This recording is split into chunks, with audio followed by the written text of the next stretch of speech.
महाराष्ट्र सरकारने विधानसभेमध्ये विशेष जनसुरक्षा विधेयक क्रमांक 33 या नावाने नुकतेच एक विधेयक ठेवले आहे।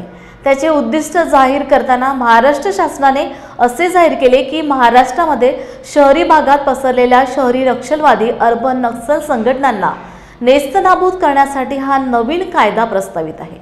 सदर विधेयकाला विरोध नोंदवण्यासाठी आज संपूर्ण राज्यात आंदोलन होत आहेत। त्याचप्रमाणे वर्धा जिल्ह्यात विविध जनसंघटना, कामगार संघटना, जागृत नागरिक व महाविकास आघाडीतील घटक पक्ष एकत्रितपणे या विधेयकाचा निषेध करण्यासाठी हे आंदोलन करून त्यासंबंधी सदर निवेदन जिल्हाधिकारी यांच्या मार्फत पाठविण्यात आले। भारतीय राज्यघटनेची अवहेलना करणारा कायदा रद्द करा, रद्द करा, रद्द करा। भारतीय राज्यघटनेची अवहेलना करणारा कायदा रद्द करा, रद्द करा, रद्द करा।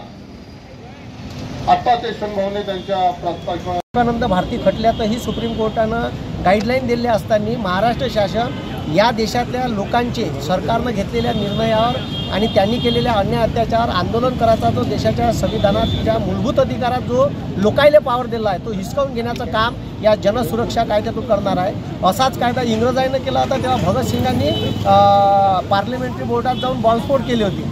तर आमच्यासारख्या लोकांवर अशी वेळ आणू नका एवढं मी सरकारला विनंती करीन आणि सरकारनं लोकांच्या मूलभूत अधिकाराचा आणि या देशाचा संविधानाचा आदर बाळगावा। सरकार राज्यघटना पाळतो म्हणते पण हे मुद्दामून राज्यघटनेचा सत्यानाश करणारे कायदे आणतात आणि लोकांचे मूलभूत अधिकार हिसकावून घेऊन जर तुम्ही आंदोलन केले तर PSI दर्जाचा एखादा अधिकारी याची तक्रार घेईन आणि नॉन बेलेबल ऑफेन्स आहे म्हणजे बेलही भेटणार नाही। आणि तुम्हाला अर्बन नक्सल हे भीमा कोरेगावच्या दंगलीपासून याने एक संकल्पना आणली आणि जसे जंगलात नक्षलवादी राहते ते शहरातले नक्षलवादी म्हणून सत्याग्रही करणाऱ्या लोकांवर ठपका लावून काही अर्बन नक्षल आहे। मग ते कोणीही असो सरकारच्या विरोधात गेले तुम्ही अर्बन नक्षल ठराल असा एक बदमाश कायदा हे शासन आणून राहिलं। हा कायदा राज्य शासनानं मागं घ्यावा एवढी कळकळीची विनंती महाराष्ट्राची जनता करणार आहे।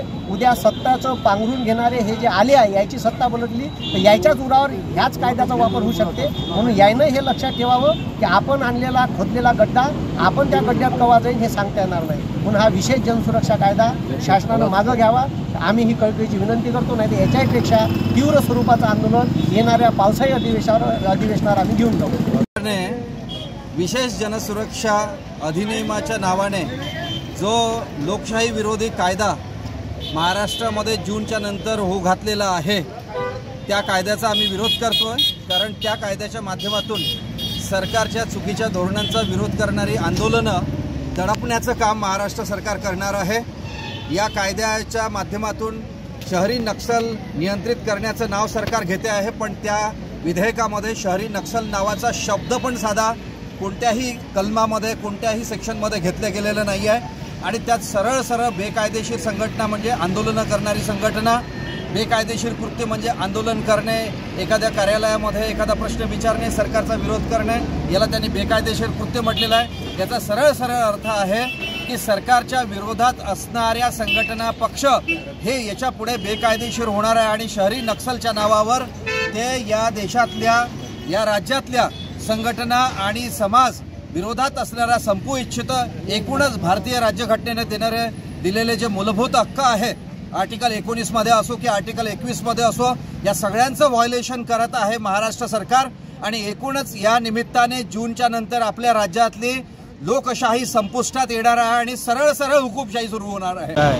नाव तिथं गोंडाचा जनसुरक्षा कायदा पण याच्यात जनतेच्या नावाखाली पूर्णपणे सरकारच्या सुरक्षेचा हा कायदा आहे।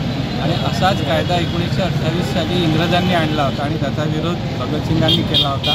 हा इतिहास आपल्याला सगळ्यांना माहिती आणि म्हणूनच आम्ही याची सुरुवात मागच्या महिन्यात 23 मार्चपासून भगतसिंगांच्या बलिदान दिनापासून वर्धेत सुरू केली। मला असं वाटतं आज तुम्ही आमच्या या आंदोलनाला व्हिजिट दिली जर का हा कायदा मंजूर झाला आणि उद्या तुम्ही जर का एखादा चौकशी किंवा एखादा प्रश्न सरकारला तुमच्या पत्रकारितेतून विचारण्याचा प्रयत्न केला तर तुम्हाला सुद्धा हा कायदा लागू होऊ शकतो। इतका भयंकर आहे त्या कायद्याचा जर का मसुदा तुम्ही पाहिला तर त्याच्यात इतकं मोघम आहे। कुठलीही संस्था कुठलाही व्यक्ती ही जर का सरकारला प्रश्न विचारेल त्या प्रश्नासाठी सरकारी कार्यालयात जाईल आणि सरकारला वाटतं की ती कायदा आणि शांततेचा भंग करणारी आहे, तर त्या व्यक्तीला, त्या संघटनेला किंवा त्या आंदोलनाच्या आजूबाजूला उभ्या असणाऱ्या कुठल्याही व्यक्तीला 3 ते 7 वर्ष बिना कुठल्याही चौकशीने जेलमध्ये टाकायचा प्रावधान असलेलं असं कुठलंही सरकार, म्हणजे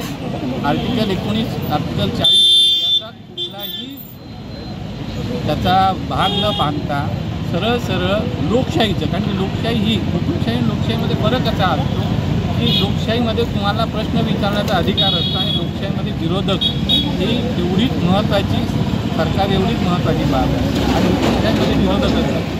या सरकारने सरळ सरळ खुलेआम सांगावं की आम्हाला हुकुमशाही आम्ही समर्थक आहोत आणि आम्हाला हुकुमशाही आणायची आहे, फक्त लोकशाहीच्या मार्गातून आणायचे म्हणून असे कायदे आणतात आहे. आम्ही याचा तीव्र निषेध करतो, कारण बाबासाहेब आंबेडकर आणि त्यांच्या घटना समितीने आम्हाला 75 वर्षापूर्वी जी घटना दिली त्याचं संरक्षण करणं ही आमची नागरिक म्हणून जबाबदारी आहे.